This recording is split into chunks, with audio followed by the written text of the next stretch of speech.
ప్రభువును రక్షకుడును యేసుక్రీస్తు నామంలో అందరికీ వందనాలమ్మా. ఈ వాక్యం వింటున్న ప్రతి బిడ్డలకి మరి మన ఛానల్ని సబ్స్క్రైబ్ చేసుకుని అనేకరికి ఫార్వర్డ్ చేస్తూ లైక్ చేస్తున్న ప్రతి బిడ్డలకి కూడా ప్రేమపూర్వకంగా ప్రభు నామం పేరిట వందనాలు చెల్లిస్తున్నాము.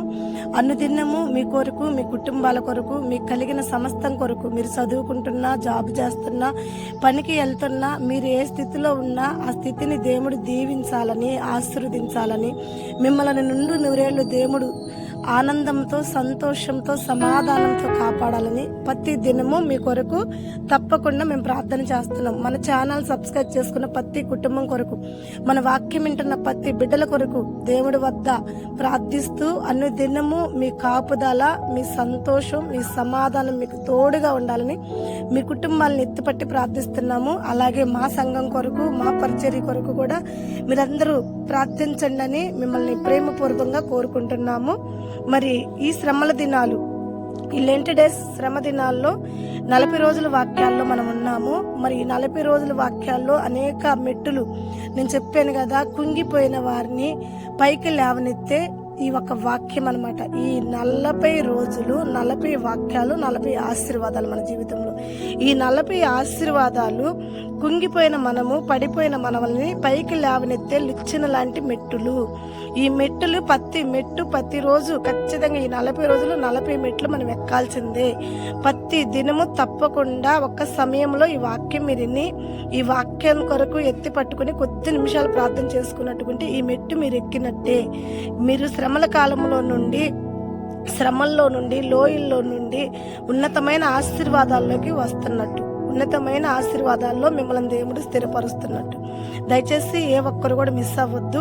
మరి మీ స్థితిలో, మన స్థితిలో, మన పరిస్థితిలో ఉన్న వాళ్ళు అనేకరు ఉన్నారు. రోగంతో ఉన్నారు, వ్యాధితో ఉన్నారు, అవమానంతో ఉన్నారు, విడుబాట్లతో ఉన్నారు, సమాధానం లేకుండా ఉన్నారు, జగడాలతో ఉన్నారు. అలాగే చదువు ఫెయిల్లో ఉంటున్నారు, చదువు వంట పట్టక, చదువు ద్వారా ఎన్నో ఇబ్బందులు, అలాగే జాబ్ చేస్తున్న అధికారుల వద్ద ఎన్నో ఇబ్బందులు పడేవాళ్ళు. ఇలాంటి వారు, మీకు తెలిసిన వారు, ఇబ్బందుల్లో ఉన్నవారు ఎవరున్నా సరే, ఏ స్థితిలో వాళ్ళు పడిపోయి ఉన్నారో వాళ్ళని జ్ఞాపకం చేసుకోండి. దేవుడు మిమ్మల్ని ఎలా ఎక్కిస్తున్నాడో, ఈ మెట్టులు మిమ్మల్ని ఎలా ఆశీర్వాదం అనే మార్గంలో నడిపిస్తున్నాడో అలాగే మీరు కూడా వారి కొరకు ప్రార్థన చెయ్యండి. వీలైతే ఈ వాక్యాన్ని వాళ్ళ వద్దకు పంపండి. ఈ వాక్యాన్ని విన్న వాళ్ళు కూడా చక్కగా ఆశీర్వదింపబడతారు. దేవుడు ఒక ప్రయాణంలో, ఇదిగో లోయలో పడిపోయిన మన ప్రయాణాన్ని దేవుడు పైకెక్కిస్తున్నాడు కాబట్టి మన ప్రయాణంలో వాళ్ళు కూడా పాలి భాగస్థులయ్యి వారు కూడా ఏ స్థితిలో పడిపోయారో, ఏ పరిస్థితిలో పడిపోయారో ఆ స్థితిలో నుండి దేవుడికి దేవుడు నిలబెడుతున్న ఉన్నతమైన మార్గంలో క్రీస్తు అనే బండ మీద వాళ్ళ పాదాలు కూడా స్థిరపడతాయి. కాబట్టి వాళ్ళ వంతు ఒక ఆశీర్వాదం అయితే, మరి వాళ్ళని నడిపించిన నీ వంతు 2 ఆశీర్వాదాలతో నీవు, నీ కుటుంబం దీవించబడతారు. ఆమేన్. మరి ఈరోజు మనం నేర్చుకోబోతున్న వాక్యం కొరకు చిన్న ప్రార్థన చేసుకుందాం. పరిశుద్ధుడా, ప్రేమ కలిగిన మా తండ్రి, కృప కలిగిన యేసయ్య, ఈ వాక్యంలో నా తండ్రి మమ్మల్ని ముందుకు నడిపించండి. మాకున్న అక్కర్ల అవసరాలు క్రీస్తు మహిమలో తీర్చండి ప్రభా. దేవా, ఇదిగో నా తండ్రి ప్రతిరోజు క్రమంగా నీవు ఇస్తున్న ఈ 40 రోజులు, ఈ 40 మెట్లు మేము ఎక్కుటకు నీ కృప, నీ కనికరం, నీ దయ, నీ ఒక వాత్సల్యం మా ఎడల చూపించండి. అయా, దుష్టుడైన అపవాది కందిరీగ వలె మా వద్ద ఉంటాడు ప్రభా. మేము ఏమాత్రం యాదమర్చినా మా వాక్యాన్ని దొంగిలించాలని ఉంటాడు. అంతేకాదు ప్రభా, విలువైన నీ వాక్యం మా వద్దకు రాకుండా వాడు దొంగిలించుటకు అనుదినము నా తండ్రి ప్రయత్నిస్తూనే ఉంటాడు. అయ్యా, వాడి చేతి నుండి మా వాక్యాన్ని దొంగిలించకుండా వాడి వద్ద నుండి మా వాక్యాన్ని కాపాడండి. మా వాక్యం నా తండ్రి మాకు దీవెనకరంగా ఉంచండి. మేము ఈ శ్రమ దినాల్లో శ్రమపడి నా తండ్రి ఈ వాక్యాన్ని వింటూ, ఈ వాక్యానుసారంగా జీవిస్తూ, వాక్యం కొరకు మేము ఎక్కుతున్న ఈ మెట్టులు మాకు శ్రమ. అయ్యా, మేము ఎక్కే ఈ మెట్టుల్లో దుష్టుడు మమ్మల్ని శ్రమ పెడుతుంటాడు, బాధ పెడుతుంటాడు. అయ్యా, ఈ మెట్టులు మేము ఎక్కకుండా అన్ని దినము మా పాదాలను తొట్టెరిల్లి చేస్తుంటాడు. అన్ని దినము నా తండ్రి మమ్మల్ని లోయలో పడేయాలని చూస్తుంటాడు. అయితే నా తండ్రి వాడి చేతి నుంచి మమ్మల్ని తప్పించండి. ఈ మెట్టులు ఎక్కుటకు, ఈ ఆశీర్వాదాలు మేము పొందుకున్నట్టుకు 365 రోజులు ఈ 2025లో అయ్యా పడిపోయిన మా స్థానంలో నుండి పైకి లేచి నిలబడుటకు నీ కృప, నీ కనికరం మా ఎడల చూపించమని యవ్వనస్తులేమి, వృద్ధులునేమి, అయ్యా ఏ స్థితిలో ఏ స్త్రీ, ఏ పురుషుడున్నాడు, ఏ స్థితిలో పడిపోయి ఉన్నాడు, ఆ స్థితిలో ఉన్న ప్రతి బిడ్డని వ్యాధితో, రోగంతో, అప్పులతో, అవమానాలతో, నిందలతో, అయ్యా ఎన్నో జగడాలతో, కుటుంబంలో విరోధాలతో ఉన్న ప్రతి బిడ్డలను కూడా నా తండ్రి ఆ స్థితి నుంచి విడిపించి నూతనమైన ఆశీర్వాదకరమైన ఈ మెట్టులు ఎక్కుటకు ఉన్నతమైన వాళ్ళ పాదాలు స్థిరపడుటకు నీ కృపాన్ని కటాక్షం చూపించమని యేసు నామములో ప్రార్థించి అడిగి వేడుకుంటున్నాను తండ్రి. ఆమేన్. మరి దయచేసి ఈ వాక్యాన్ని అందరూ కూడా శ్రద్ధగా వింటే వాక్య లోతులు మనకు తెలిస్తే దేవుడు మనతో మాట్లాడుతున్న ప్రతి మాట మనం తెలుసుకోగలుగుతాం. అంతేకాదు మరి మా కొరకు ఈ ఛానల్ సబ్స్క్రైబ్ చేసుకోండి, అనేకరికి ఫార్వర్డ్ చేయండి. మేము చెప్తున్న ఈ వాక్యం మీకు నచ్చితే లైక్ చేయండి. అనేకరు కూడా ఇన్నుటకు అనేకరు ఆశీర్వాదంగా ఉండుటకు మాకు ఇంకా సంతోషంగా ఉండి ఇంకా మేము బలం పొందుకుని మీ ఒక లైక్ ద్వారా మీరు ఒక సబ్స్క్రైబ్ ద్వారా మేము బలం పొందుకుని అవును మన వాక్యం అనేక బిడ్డలు వింటున్నారు, అనేక బిడ్డలు బలం పొందుకుంటున్నారని ఇంకా బైబిల్లో ఉన్న ఉన్నతమైన ఆశీర్వాదాలు మీ ముందుకు తీసుకొస్తూ మిమ్మల్ని బలపరుస్తూ అనుదినము ఆశీర్వాదం అనే మార్గంలోకి మిమ్మల్ని నడిపించుటకు దేవుడు మమ్మల్ని కూడా దీవించునుగాక. ఆమేన్. మరి ఈరోజు మనం వాక్యం చూసుకుందాం. మొదటి నుంచి మనం చదువుకుంటా వచ్చిన వాక్యాలు అంటే మనము ఏ ఒక్క స్థితిలో నుండి ఎలా జయించాలి, ఎలా ఆశీర్వాదాలు పొందుకోవాలి. మనం ఒక 40 మెట్లు ఏంటి అనేది మనం చూసుకుంటే ఇప్పటి వరకు మనం ఎక్కిన మెట్లు 11. ఆ 11 మెట్లు ఏమేమి మెట్లు అంటే సాతాన్ని జయించే మెట్టు ఒకటి ఎక్కాము, రక్షింపబడే మెట్టు ఒకటి ఎక్కాము, అంతేకాదు దేవుడి చిత్తాన్ని తెలుసుకునే మెట్టు ఒకటి ఎక్కాము, అంతేకాదు దేవుడు ఓటమిలో మనకి విజయాన్ని ఇచ్చే మెట్టు ఒకటి, మరణం మన శత్రువులు మరణించిన వారి కొరకు మనం దుఃఖించి ఏడ్చే మెట్టు ఒకటి, అంతేకాకుండా పోగొట్టుకుంది ఒకటైతే వచ్చే 2 ఆశీర్వాదాలనే మెట్టు మనం ఎక్కాం. మరి బలహీన సమయంలో మన శక్తికి మించిన ప్రయాణాలుంటే మనం బలం తెచ్చుకునే మెట్టు ఒకటి ఎక్కాం. మన ఒక్క కుటుంబాల కొరకు మన ప్రజల కొరకు క్షేమం కొరకు అయ్యా మమ్మల్ని దీవించని మెట్టు ఒకటి ఎక్కాం. అంతేకాదు పాడైపోయిన మన పాకారాలు మరలా తిరిగి కట్టుకున్నట్టు కొరకు ఒక మెట్టు ఎక్కాం. మరి రాజుల ఎదుట అధికారుల ఎదుట మాట్లాడుటకు మనకు శక్తి లేకపోతే దేవుడు ఆ శక్తి ఇచ్చే మెట్టు కూడా మనం ఎక్కువ ఉన్నాం. అంతేకాదు భయంకరమైన సింహాలు అంటే ఈ లోకంలో ఉన్న శత్రువుల ఎదుట ఈ లోకంలో ఉన్న వ్యాధులు, ఈ లోకంలో ఉన్న బాధలు, ఈ లోకంలో పెడుతున్న ప్రతి తెగుళ్ళు నుంచి మనం రక్షింపబడుట కొరకు దేవుడి వద్ద మనం ఎలాంటి శత్రువు కూడా మనల్ని ఏం చేయకుండా దేవుడు కాపుదల మెట్టు ఒకటి ఎక్కువ ఉన్నాం. ఇలా మనం 11 మెట్లు ఎక్కువ ఉన్నాం. మరి 11 మెట్లు ఒకవేళ మీరు వినకపోతే మీరు చూడకపోతే ఏ అధ్యాయంలో ఉన్నాయి, ఏ వచనాల్లో ఉన్నాయి, ఏంటి ఆ 11 మెట్ల అర్థం ఏంటి అని మీరు అనుకుంటే మన యూట్యూబ్ ఛానల్ సబ్స్క్రైబ్ చేసుకోండి. దాంట్లో మేము పెట్టిన ప్రతి వీడియో వస్తుంది, తప్పకుండా మీరు చూడొచ్చు. మరి ఈరోజు 12వ మెట్టు. ఈ 12వ మెట్టు ద్వారా మనం నేర్చుకునే విధానం ఏంటి, దేవుడు మనకి ఏం బయలుపరుస్తున్నాడు, మన వద్దకి ఏం పంపించాడు అంటే ఈ 11వ మెట్టు మనం 12వ మెట్టు మనం చూద్దాం. ఏవేలు గ్రంథం 2వ అధ్యాయం 12వ వచనం. ఇక్కడ నినివే పట్టణం గురించి మరి ఏవేలు ప్రవక్త చెప్పిన కొన్ని మాటలు అన్నమాట. అయితే ఇప్పుడైనను మీరు ఉపవాసం ఉండి కన్నీరు విడుస్తూ దేవుడు వద్ద ప్రార్థన చేస్తే ఆయన కనికరమ కలిగిన దేవుడు, కృప కలిగిన దేవుడు, క్షమాపణలు కలిగిన దేవుడు తప్పకుండా మీ ప్రార్థన ఆయన అంగీకరించి తప్పకుండా మీకు విడుదల ఇస్తాడు అని చెప్పి ఏవేల ప్రవక్త తన గ్రంథంలో రాశాడు. అయితే ఇక్కడ జరుగుతున్న పొజిషన్ ఏంటి, ఏ స్థితిలో వీళ్ళను ఉపవాసం ఉండమంటున్నాడు, మరి ఎందుకు వీళ్ళు ఉపవాసం ఉండాలి అని మనం చూసుకున్నట్టుకుంటే ఆ పట్టణం మీద దోషం ఉంది. ఆ పట్టణాన్ని అంతా కూడా దేవుడు నాశనం చేయాలనుకుంటున్నాడు, ఆ పట్టణాన్ని అంతా అంతం చేయాలని దేవుడు అనుకుంటున్నాడు. అయితే ఎందుకు దేవుడు ఇలా చేస్తున్నాడు, దేవుడు ఓర్చుకోవాలి, దేవుడు ప్రేమ కలిగిన వాడంటే ప్రేమని బిడ్డలారా మీకు అర్థం కాని విషయం ఏంటంటే చెట్టు అనేక పూత పూసిద్ది, కానీ పూత అంతా కాయలుగా మారాలంటే అది కష్టమే. కాబట్టి కొంత పూత రాలిపోయింది, గాలికి వానకి తట్టుకోలేని ఆ పూత ఏమైపోద్ది అంటే రాలిపోద్ది, నిలబడిన పూత మాత్రమే ఫలించింది. అలాగే మనము కూడా మనం చేసే పాపాలను బట్టి దేవుడికి వ్యతిరేకమైన పనులను బట్టి దేవుడు ఉగ్రత ఆగాలంటే అది ఆగేది కాదు. చెట్టు ఆపుకోవాలంటే ఆగిద్దా ఆ పూత, అలాగే దేవుడు కూడా ఆపాలి అంటే ఆగేది కాదు. అలా అనుకుంటే మనం తప్పు. దేవుడు ఏ పూత రాలిపోవాలో ఏ పూత నిలబడి ఫలించాలో దేవుడికి సమస్తము తెలుసు. కాబట్టి ఆయన లెక్క ప్రకారంగా ఆయన నిలబెట్టే వాళ్ళని నిలబెడతాడు, పడగొట్టే వాళ్ళని పడగొడతాడు.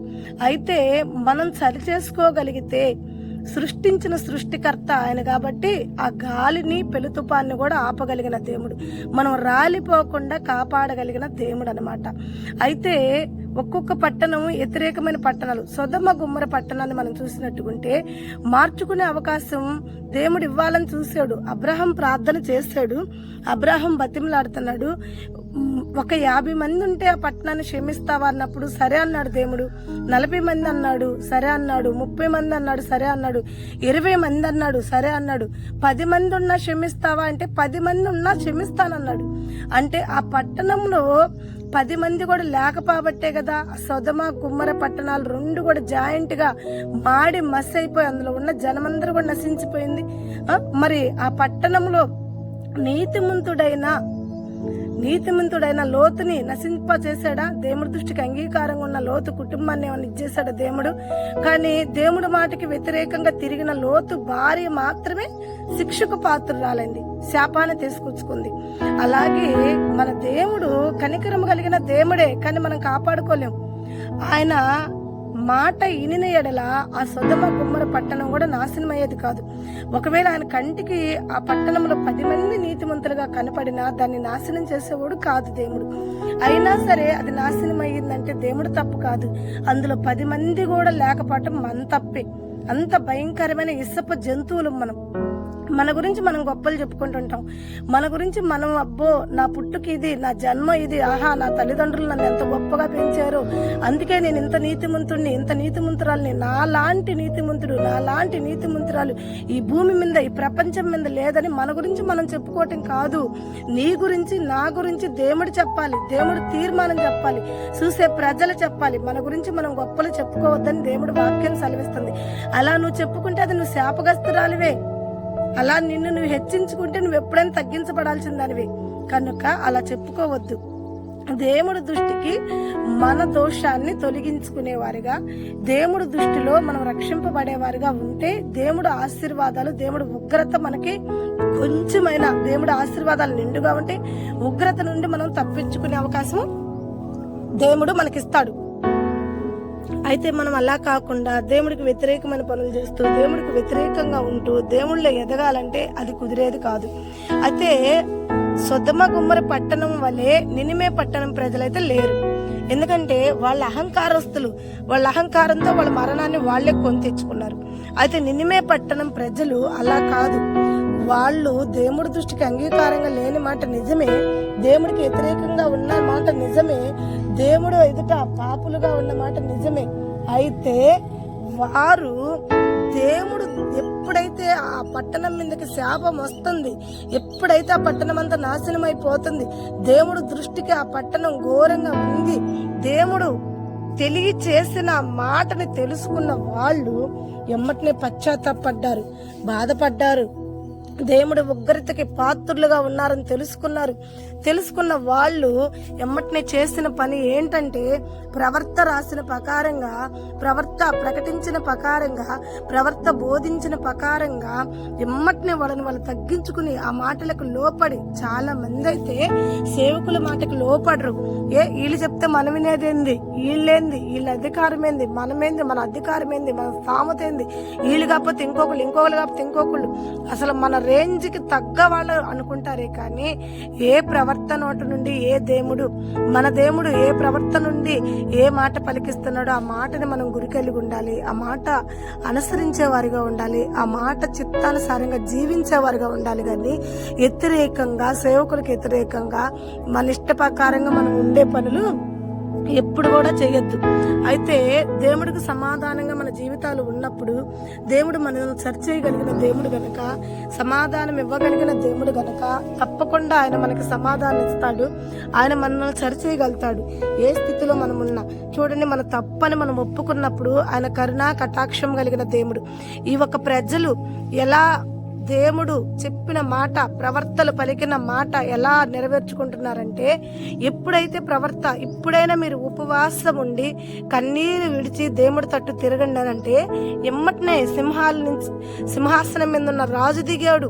పని చేసుకునే వాళ్ళు వచ్చారు, పిల్లలు వచ్చారు, పెద్దలు వచ్చారు. అందరూ కూడా పశ్చాత్తాపడి వాళ్ళ పాపాలు వాళ్ళు ఒప్పుకుని, వాళ్ళు చేసిన దోషాలన్నీ వాళ్ళు ఒప్పుకుని, వాళ్ళు ఏ స్థితిలో దేవుడికి వ్యతిరేకంగా ఉన్నాడో ఆ స్థితిని జ్ఞాపకం చేసుకుని, ఆ స్థితి నుంచి వారు దూరంగా ఉండి పశ్చాత్తాపడి కన్నీళ్లు విడిచి ఉపవాసం ఉండి గోనె పట్టలు కట్టుకుని వాళ్ళు ప్రార్థన చేశారని లేఖనం సెలవిస్తుంది. మాటకు లోపడ్డారు, ప్రవర్త చెప్పిన మాటకు లోపడ్డారు, దైవసేవకుడు బోధించిన వాక్యానికి లోపడ్డారు. ఎమ్మటిని దేవుడు ఉగ్రత నుండి వారు రక్షింపబడ్డారు. దేవుడికి మహిమ కలుగును గాక. ఈ రోజు లోపడిన ఏ ఒక్క కుటుంబమైనా సరే దేవుడి చేత రక్షింపబడతారు.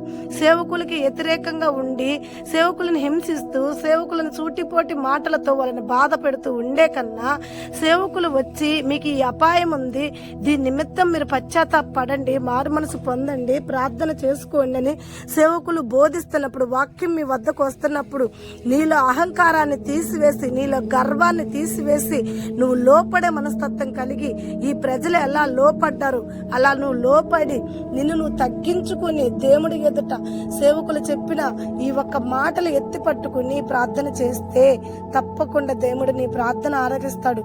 నీ కుటుంబం ఏ స్థితిలో ఉందో, నువ్వు ఏ స్థితిలో ఉన్నావో, చిల్లా చెదిరైపోతున్న నీ కుటుంబాన్ని దేవుడు చూస్తాడు. ఇక నుంచి నువ్వు దేవుడి బిడ్డలకి వ్యతిరేకంగా ఉండే మనస్తత్వం తీసివేసి సమాధానం కలిగి ఉండు.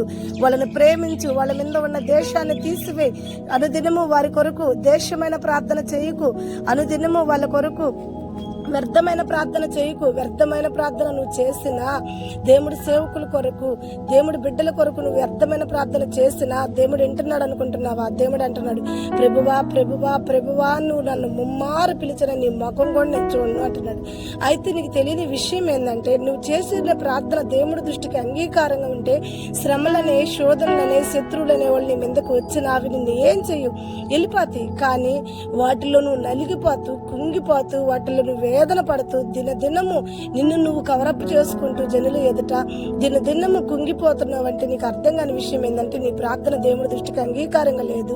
నువ్వు చేసే పనులు, నువ్వు ఎవరి మీద అయితే వ్యతిరేకంగా పనులు చేస్తున్నావో, ఎవరినైతే నువ్వు శోధిస్తున్నావో అది దేవుడి దృష్టికి అంగీకారం లేక నువ్వు తూకున్న గొంతులో నువ్వే పడుతున్నావు. నువ్వు పెట్టే శ్రమలు నీకే వస్తున్నాయి. నువ్వు ఎవరినైతే హింసించాలనుకుంటున్నావో నువ్వే హింసింపబడుతున్నావు. అవి నీకు తెలిసినప్పుడు నువ్వు మారు మనసు పొందు. నిశ్చింతగా నీలో మార్పు తెచ్చుకో. నినివే పట్టణం ప్రజలు మారారు. ఇదిగో ప్రవర్తైన ఏవేలు చెప్తున్న వాక్యాన్ని బట్టి ప్రజలందరూ కూడా ఎంత చక్కగా మారారంటే, వాళ్ళు తగ్గించుకున్నారు. వాళ్ళు చేయాల్సిన పనులన్నీ కూడా చక్కగా ప్రార్థన చేయటం మొదలుపెట్టారు, ఉపవాసం ఉండటం మొదలుపెట్టారు, కన్నీరు విడచడం మొదలుపెట్టారు. వాళ్ళు ఎంత దేవుడి దృష్టికి తగ్గించుకున్నారంటే, వాళ్ళు చేసిన ప్రార్థన ఎంత బలంగా ఉందంటే, వాళ్ళ తగ్గింపు ఎంత ఆశీర్వాదంగా మార్చబడిందంటే, దేవుడు ఉగ్రతను ఆపగలిగింది. దేవుడికి మహిమ. దేవుడు శాపము నుండి వారు రక్షింపబడుటకు దేవుడు కరుణా కటాక్షం వాళ్ళ మీద చూపించాడు. ప్రియమని బిడ్డ, తెలిసి తెలియక తప్పు చేస్తే దేవుడు క్షమించగలిగిన వాడు. తెలిసి కూడా దేవుడికి వ్యతిరేకమైన పనులు చేస్తూ, దేవుడి బిడ్డలను శోధిస్తూ, దేవుడి బిడ్డల్ని హింసిస్తూ, దేవుడిని హింసిస్తుంటే నువ్వు అనుకుంటావేమో, నేను దేవుడిని ఎందుకు హింసిస్తున్నాను, దేవుడి బిడ్డలను కదా హింసిస్తుంది, వాళ్ళు శత్రువులు కదా, వాళ్ళు దొంగలు కదా, వాళ్ళు అలాంటి వాళ్ళు కదా, వాళ్ళకి నేను తీర్పిస్తున్నానంటే తీర్పిచ్చుటకు నువ్వే పాటి దానివి? తీర్పిమని దేవుడు నేను చెప్పాడా? తీర్పిచ్చుటకు నువ్వా? దేవుడు కదా తీర్పిచ్చువాడు, దేవుడు కదా శిక్షించువాడు. మొదట నీ కంటిలో ఉన్న నలుసును చూసుకోకుండా ఎదుటి వారి కంటిలో ఉన్న దూలాన్ని చూచుటకు నీకు ఎవరు పర్మిషన్ ఇచ్చాడు? అలా చేయొద్దని దేవుడు చెప్తున్నాడు కదా. అలా తీర్పొద్దు. ఇంకపోతే నేను దేవుణ్ణి హింసించట్లేదు, మనుషుల్ని హింసిస్తున్నానంటే, మిక్కిలి అలుపులైన వారిని హింసించిన ఎడల నన్ను హింసించినట్టే అని దేవుడు వాక్యం సెలవిస్తూ సౌలుతో మాట్లాడాడు కదా. సౌలా నువ్వెందుకు నన్ను హింసిస్తున్నావు అని అన్నప్పుడు సౌలు అన్నాడు, నేను నిన్ను ఎందుకు హింసిస్తున్నాను, అసలు నీ ముఖం కూడా నాకు తెలియదే, నువ్వెవరువో కూడా నాకు తెలియదు అని సౌలు అంటే, నా సేవకుడైనా నా దైవ సేవకుడిని శపునను రాళ్లతో కొట్టి ఆ భయంకరమైన ప్రజలు ఊరి చివరికి తీసిపోయి రాళ్లతో కొట్టి అతన్ని చంపుతుంటే సాక్షిగా నిలబడ్డావే. నా నామాన్ని ఎత్తిపట్టి ప్రార్థిస్తున్న నా బిడ్డల్ని హింసించుటకు ఊర్లు పట్టుకుని వెళ్తున్నావే. నా బిడ్డల్ని హింసిస్తున్నావు కాబట్టి నువ్వు నన్ను హింసించిన వాడివి. నా బిడ్డల్ని అనుదినము కాటేయాలని చూస్తున్నావు కాబట్టి నువ్వు నన్ను కాటేస్తున్న వాడివి. నా బిడ్డలకు నువ్వు శత్రువుగా ఉన్నావు కాబట్టి, నా సేవకులకు నువ్వు విరోధంగా ఉన్నావు కాబట్టి నాకు విరోధివే, నాకు శత్రువే అని చెప్పి సౌలుతో దేవుడు చెప్పినప్పుడు సౌలు మారు మనసు పొందాడు. నిన్ను పట్టణం ప్రజలు మారు మనసు పొందాడు. నువ్వెందుకు సొదమ గుమ్మర పట్టణం వల్లే ఉండాలనుకుంటున్నావు? నువ్వు చేసేదే కరెక్టు, నేను చేసేదే కరెక్టు, నాదే దేవుడి దృష్టికి అంగీకారంగా ఉందని నువ్వెందుకు అనుకుంటున్నా? నువ్వు అంగీకారంగా ఉంటే దీవెనకారంగా ఉండాలి నీ జీవితం. మరి శాపములో నీ జీవితం ఎందుకుంది? దినమెల్లా నీకు సమస్యలు ఎందుకు వస్తున్నాయి? దినమెల్లా నీకు శోధన ఎందుకు వస్తుంది? నువ్వు దేవుడి దృష్టికి అంగీకారంగా ఉంటే సరి చేసుకోవటానికి నీకు ఇంతకన్నా సాక్ష్యం ఏమైనా కావాలా? సరి చేసుకో. నువ్వు దీవెనకారంగా ఉంటే అది నిజంగా దేవుడు నిన్ను దీవించినట్టే. శ్రమల్లో ఉన్న నిన్ను లేపుతుంటే నిజంగా దేవుడు నిన్ను లేపుతున్నట్టే. కానీ దేవుడు ముమ్మారు నిన్ను శ్రమల్లోకి పంపిస్తున్నాడంటే నువ్వు దేవుడికి వ్యతిరేకంగా ఉన్నావని. దేవుడి బిడ్డల్ని హింసిస్తున్నారు. ఇలాగే దేవుడి బిడ్డలు ఎందరినో భలే హింసిస్తూ ఉంటారు. వాళ్ళు ప్రార్థించుకుంటున్నా, వాళ్ళు దేవుళ్ళు ఎదుగుతున్నా, నానా విధమైన శోధనలు సాతాను ఇలా శోధిస్తూ ఉంటాడు. ప్రియమైన బిడ్డలారా, ఆ శోధనలో మనం పడద్దు. అయితే నీతి కొరకు ఆకలి దప్పిక కలిగిన వారు ధన్యులు, నా నిమిత్తము నిందింపబడిన వారు ఓదార్చబడతారని దేవుడి వాక్యం జ్ఞాపకం చేసుకోండి. దేవుడి బిడ్డలారా, ఇలాంటి శత్రువులు మీ వద్ద ఉంటే, ఇలా మిమ్మల్ని హింసిస్తుంటే, ఇలా మిమ్మల్ని బాధ పెడుతుంటే ఖచ్చితంగా ఈ వాక్యం విని వాళ్ళలో కొంతైనా భయం కలిగిద్ది, మారు మనసు కలిగిద్ది, దేవుడి గద్దరింపుకు లోపడతారు. ఇక మీకు విశ్రాంతి కలిగిద్ది. ఇంకా నిశ్చంతగా దేవుడు మీ శత్రువులను మీకు మిత్రులుగా మారుస్తారు. కనుక మీరు భయపడద్దు. అయితే మీరు చేయాల్సిన పని, వాక్యాన్ని మాత్రం మరవద్దు. ఈ రోజు దేవుడు మిమ్మల్ని ఎక్కించిన 12వ మెట్టు ఏంటి అని మీరు చూస్తే నిశ్చంతగా దేవుడు చెప్తున్నాడు, ఒకవేళ నీకు తెలిసి తెలియని తప్పులేమనుండి, దేవుడికి వ్యతిరేకమైన కార్యాలు ఏమనుండి, ఒకవేళ నీ కుటుంబం నానా విధమైన శోధనలో ఉంటే, ఇప్పుడే ఈ శ్రమల కాలంలో, ఈ 40 మెట్లు ఎక్కుతున్న ఈ సమయంలో నిశ్చంతగా దేవుడి వాక్యాన్ని ఎత్తిపట్టుకుని ప్రార్థన చేసి కన్నీరు విడిచి ఉపవాసం ఉండి దేవుడితో గడుపు. నిశ్చంతగా నీ కుటుంబం మీద ఉన్న శాపమంతా దేవుడు తీసివేసును గాక. నిశ్చంతగా నీ కుటుంబం మీద ఉన్న ప్రతి దోషాన్ని దేవుడు తీసివేసును గాక. నిశ్చంతగా నీ ఎడల దేవుడుకున్న ఉగ్రత దేవుడు సల్లార్చుకును గాక. దేవుడు పట్టజాలనంత విస్తారముతో నిన్ను, నీ కుటుంబాన్ని, నీ కలిగిన సమస్తాన్ని దీవించును గాక. ఇవన్నీ కూడా అమేనను, ఎందుకంటే అవి నీ జీవితంలో దేవుడు నెరవేర్చును గాక. అమేన్. ప్రియమైన బిడ్డ, నిన్నమే పట్టణం ప్రజలు దీవించబడ్డారు. ఏవేలు ప్రవర్త వాక్యం ఎలా ఉందంటే, ఈ ఒక వాక్యము ద్వారా ఎందరైతే కన్నీరు విడిచి ప్రార్థన చేశారో వాళ్ళందరూ కుటుంబాలు ఎలా ఉన్నాయంటే, అప్పుడు వరకు వాళ్ళ శాపంతో, దేవుడు ఉగ్రతతో వాళ్ళ పంట పురుగులు తినిపోయింది. వాళ్ళ పంట లేదు, వాళ్ళకి ధాన్యం లేదు, ధనము లేదు, నానా విధమైన తెగుళ్ళు, నానా విధమైన రోగాలు, నానా విధమైన శోధనలు కుంగిపోతున్న వాళ్ళని దేవుడు వాళ్ళ ఉపవాస ప్రార్థన, వాళ్ళ శ్రమను చూసిన దేవుడు ఎమ్మటనే మరలా వాళ్ళ పంటని వాళ్ళకి రప్పించాడు. ఎమ్మటనే వాళ్ళ పంటను దీవించాడు. వాళ్ళ శోధనలన్నీ పోయి పట్టజాలనంత విస్తారంగా వాళ్ళు దీవించబడ్డారు. పురుగులు తినిపడిన వాళ్ళ పంటంతా మరలా 2 30 60 పొంగి పొర్లేలా దేవుడు దీవించాడు. నేను కూడా చెప్తున్నా, ఈ 12వ మెట్టు మనకి ఎంత ఆశీర్వాదంగా ఉందంటే, పాడైపోయిన మన పంటలు మరలా ఫలించబోతున్నాయి. మూడు బారిపోయిన మన జీవితాలు మరలా చిగురించబోతున్నాయి. మన మీద ఉన్న దోషాలు, మన మీద ఉన్న పాపాలు, మన ఉపవాస ప్రార్థన, మన దేవుడికి సమీపమైన ఈ మెట్టులో నిశ్చంతగా దేవుడు తీసివేసి ఆశీర్వాదాలతో మనల్ని నింపబోతున్నాడు. మనల్ని శోధిస్తున్న, మనల్ని బాధ పెడుతున్న శత్రువులతో కూడా దేవుడి వాక్యంలో మాట్లాడాడు. నిశ్చంతగా ఇది మొదలుకుని ఆ శత్రువులు మనల్ని శోధించాలన్నా, మనల్ని బాధ పెట్టాలన్నా వాళ్ళ స్థితిగతులు జ్ఞాపకం చేసుకుంటారు. వాళ్ళు పడుతున్న హింస, వాళ్ళు పడుతున్న నరకాన్ని జ్ఞాపకం చేసుకుని, ఇది దేవుడికి మనం వ్యతిరేకంగా ఉంటున్నాం కాబట్టి, దేవుడి బిడ్డలను మనం శోధిస్తున్నాం కాబట్టి, మనకి శాపము, మనకి పాపం అనే బుద్ధి వచ్చి వాళ్ళు మారు మనసు పొంది నీ శత్రువులు కూడా నిన్ను ప్రేమించేవారుగా, నీకు మిత్రులుగా నిలబడే దినము, ఆ సమయము సమీపంగా ఉంది. అయితే ఈ 12వ మెట్టు నీకు దీవెనకరమైన మెట్టు, నీ శాపాలను తీసివేసే మెట్టు, నిశ్చంతగా నీ పాడైపోయిన పంటని మరలా, పురుగులు తినిపోయిన నీ పంటని మరలా దేవుడు సమృద్ధిగా ఇస్తున్నాడు. కాబట్టి ఈ వాక్యాన్ని ఇను, నమ్ము, ప్రార్థన చేసుకో. అంతేకాదు నువ్వు కూడా నీ శత్రువుల కొరకు ప్రార్థన చేయి. నీ శత్రువులను నువ్వు కూడా క్షమించు. ఎందుకంటే దేవుడు చెప్పాడు, పేతురు అడిగాడు, అయ్యా ఎన్నిసార్లు మేము క్షమించాలి శత్రువుల్ని? ముమ్మారు వాళ్ళు మమ్మల్ని శోధిస్తూ, ముమ్మారు వాళ్ళు మమ్మల్ని బాధ పెడుతుంటే మేము ఎన్నిసార్లు వాళ్ళని క్షమించాలని ఆ ఒక్క శిశువులు అడిగినప్పుడు దేవుడు చెప్పాడు, 77 మార్లు క్షమించండి. 7 మార్లు క్షమిస్తే కుదరదు, 77 మార్లు వాళ్ళని క్షమించండి అన్నాడు. 77 మార్లు అంటే మన ఆయుష్ కాలం 77 సంవత్సరాలు సరిపోతుంది. మనం బతికిన కాలం వాళ్ళని క్షమించడానికే సరిపోతుంది. కాబట్టి వాళ్ళ మీద మనకు దేశం వద్దు. వాళ్ళ శత్రుత్వంతో వాళ్ళే కుంగిపోతున్నారు, వాళ్ళు తవ్వుకున్న గుంతలో వాళ్ళే పడుతున్నారు. ఏదో చేయాలనుకుంటారు, నిన్నేదో ఇబ్బంది పెట్టాలనుకుంటారు, ఏదో నిన్ను బాధ పెట్టాలనుకుంటారు. వాళ్ళ నోటి మాట ద్వారా ఏదో నిన్ను శోధించి వాళ్ళు సంతోషం పొందుకోవాలనుకుంటారు. కానీ ఆ మాట ద్వారా వాళ్ళే నరకం అనిపిస్తున్నారు, వాళ్ళే శోధింపబడుతున్నారు, వాళ్ళ ఉరికొయ్యిని వాళ్ళే ఎక్కుతున్నారు, వాళ్ళ గొంతని వాళ్ళే తవ్వుకుంటున్నారు. కాబట్టి ఇంకెందుకు వాళ్ళ మీద నీకు శత్రుత్వం వద్దు. వాళ్ళని ప్రేమించు. వాళ్ళ ఆ శాపంలో నుండి, వాళ్ళ దేశంలో నుండి, వాళ్ళ స్థితిలో నుండి మారి మంచిగా ఆశీర్వాదంగా వాళ్ళ జీవితాలు కట్టబడాలని వాళ్ళ కుటుంబాల కొరకు ప్రార్థిద్దాము. తప్పకుండా దేవుడి దృష్టికి వాళ్ళు కూడా అంగీకారంగా ఉంటాడు. దేవుడి మాటలు దీవించి ఆశీర్వదించి దినమెల్లా దేవుడు మనకి ఆయన సన్నిధిని, ఆయన కృపని నిశ్చంతగా మనకు తోడయించి పాడైపోయిన మన పాకారాలు, పాడైపోయిన మన పొలాలు, పాడైపోయిన మన పంటని పురుగుల చేతి నుంచి దేవుడు ఏ రీతిగా అయితే ఆ పంటని మరలా తిరిగి వాళ్ళకి ఇచ్చాడో అలాగే మన జీవితమును కూడా, నశించిపోతున్న మన జీవితాలను కూడా దేవుడు తిరిగి మరలా సిగురింపజేసి, ఎండిపోయిన మన జీవితాలకి సిగురు దయచేసి మరలా నీటి వద్ద నాటబడిన ఫలించే కొమ్మల వలె మన జీవితాలను కట్టాలని దేవుడిని అందరం ప్రార్థిద్దాం. మరి తప్పకుండా మా ఛానల్ సబ్స్క్రైబ్ చేసుకోండి, లైక్ చేయండి. ఈ వాక్యం మీకు నచ్చితే అనేకరికి షేర్ చేయండి. దేవుడు మిమ్మల్ని, మీ కుటుంబాన్ని అనుదినము కాపాడి ఆశీర్వదించి రక్షించి మిమ్మల్ని ఆయన రెక్కల కింద సురక్షితంగా కాపాడును గాక. ఆమేన్. God bless you. దేవుడి వాక్యాన్ని దీవించును గాక.